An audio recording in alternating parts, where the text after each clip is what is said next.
People say any money that comes into your account, they will tax it. I don't know how they manage to come up with that level of misinformation. So just to be clear, there's nothing in the new tax law that says anything that goes to your bank account will be taxed. That would be against even the Constitution. Based on the Constitution and the new tax law, you tax income. So if you send money to me because it's a gift, or I have somebody abroad and they send me money to build a house for them, or just to take care of everybody, grandma, people in school, those ones are not taxable. So what is taxable? What is taxable is your income. You earn a salary and you're above the exemption threshold because there's an exemption where you don't pay at all.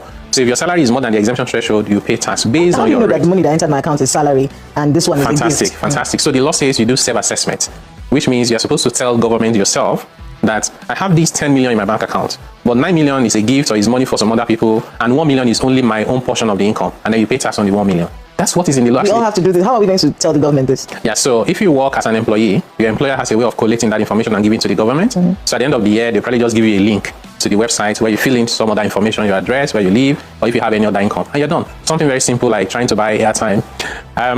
If you are a bigger person, we have to fill this form every month. No, once a year. Once a year. Yes, there's a way the tax system helps you collect reliable information about your citizens that you can use for social intervention. Well, that's another criticism that this new tax era is facing right now, which is, listen, you're trying to make it look like we are an advanced country. We are not. Don't be taxing me like I'm abroad. I'm not living like I'm abroad. I don't have basic amenities. I'm not living a very good life the way people abroad that you're taxing. At least those people, when they collect their taxes, they can see the tax working for them. Yeah, good point. You know but what? the base of the existence of the Nigerian is that you're taxing. I've been paying taxes since I started working, and I've been working since same for me as well. So, and then I keep wondering, okay, what did my taxes do if I'm still dealing with not having basic amenities? Yeah. So I have a situation where people are on band A in this country. We're paying band A for that's 4 units per thousand, and still you don't have electricity for up to 6 hours a day. Yeah. So how can I trust you? Good point. I'm just as concerned about this as you are, and as the ordinary Nigerian out there. So two things. One, they say don't copy the system in the abroad because you are taxing us and you're not providing anything.